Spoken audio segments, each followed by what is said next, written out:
Hey, what's up everybody? Brian Dean here and welcome to the SEMrush SEO Crash Course. In this actionable course, I'm going to show you exactly how to get higher Google rankings step by step. In fact, these are the same exact strategies that I used to grow my site backlinko.com from 0 to over 500,000 visitors per month. So if you're brand new to SEO or feel overwhelmed with all the SEO content out there, or just want a battle-tested plan that you can use to get more traffic from Google, then this course is for you. So without further ado, let's dive right in. If you're here, you probably already know that SEO is all about optimizing for the organic, non-paid section of Google search results. And you may also know that SEO is an insanely great source of targeted traffic, leads, and customers. In fact, here's a breakdown of where most website traffic originates. As you can see, over 60% of all traffic on the web comes from search engines like Google, Bing, Yahoo, and YouTube. All in all, search accounts for 10x more traffic than social media. So yeah, social media has its place, but when it comes to actual business results, you'd be hard pressed to find something with a better ROI than SEO. With that, let's very quickly go over what you're going to learn in this course. In this lesson, lesson number 1, you'll learn the basics of SEO, including how search engines work and the key ranking factors that Google uses to rank websites. Then in lesson 2, I'm going to show you how to nail the first step of any SEO campaign, keyword research. Specifically, you're going to see exactly how to find untapped keywords that your competitors don't know about yet. Then in lesson 3, you'll learn how to create world-class content around those keywords, even if you're not a natural born writer. And in lesson 4, we're gonna switch gears a little bit. This lesson is all about what might be the most important part of SEO, link building, including lots of actionable techniques that you can use right away. And in lesson 5, we'll wrap things up with a guide to tracking and monitoring. Now at this point, you executed the key first steps to optimizing your site, and now it's time to track all this stuff to make sure that you're on the right track. Sound good? Great.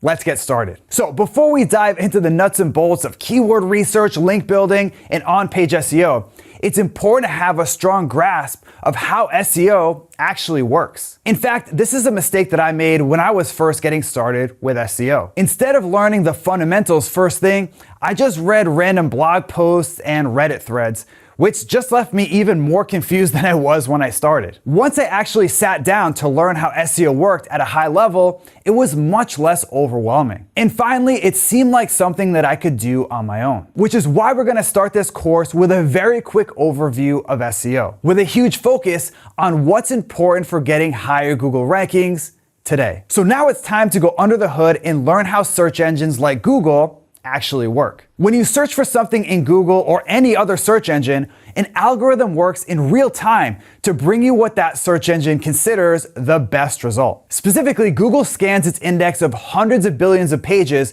in order to find a set of results that will best answer your search. So how does Google determine the best result? So you may have read that Google has over 200 ranking factors that they use in their algorithm. Now, fortunately, you don't need to optimize for or even know all 200 to succeed with SEO, or to make sure that your site is considered the best result for a given search. Just like losing weight ultimately comes down to eating healthy and exercising, focusing on 3 key ranking factors is really all you need to do to have success with SEO. So what are those 3 key ranking factors? Even though Google doesn't make the inner workings of its algorithm public, based on SEO experiments and official statements from Google, we know that websites and web pages are ranked based on a few key factors. The first factor is relevancy. If you search for chocolate chip cookie recipes, you don't want to see results about truck tires. That's why Google looks first and foremost for pages that are closely related to your keyword. And they do this by looking for important terms on a page. Specifically, a page that contains the term chocolate chip cookie recipes and variations, like recipes for chocolate chip cookies, will be considered relevant for that search. However, Google doesn't just simply rank the most relevant pages at the top. That's because there are thousands, or even in some cases millions, of relevant pages for pretty much every search term. For example, the keyword cookie recipes brings up millions and millions of results in Google. So to put the results in order of best to worst, they rely on 2 other elements of their algorithm. The second of which is authority. Authority is just like it sounds. It's Google's way of determining if content is accurate and trustworthy. The question is, how does Google know if a page is authoritative? Well, they look at the number of other pages that link to that page. Links from other pages are known as backlinks. In general, the more backlinks a page has, the higher it will rank in Google. In fact, Google's ability to measure authority using links is what separates it from old search engines like Yahoo that came before it. The third factor we've got to talk about is usefulness. Content can be relevant and it can be authoritative,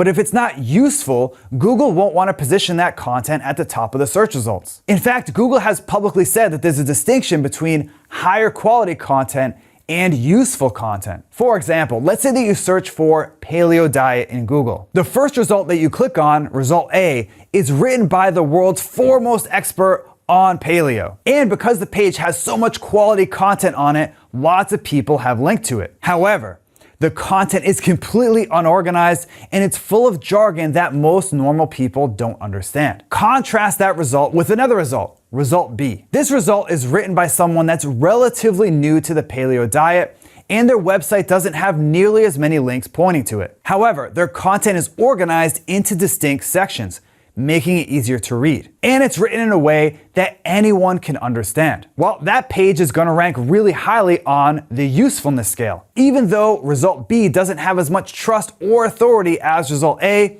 it will still generally perform in Google.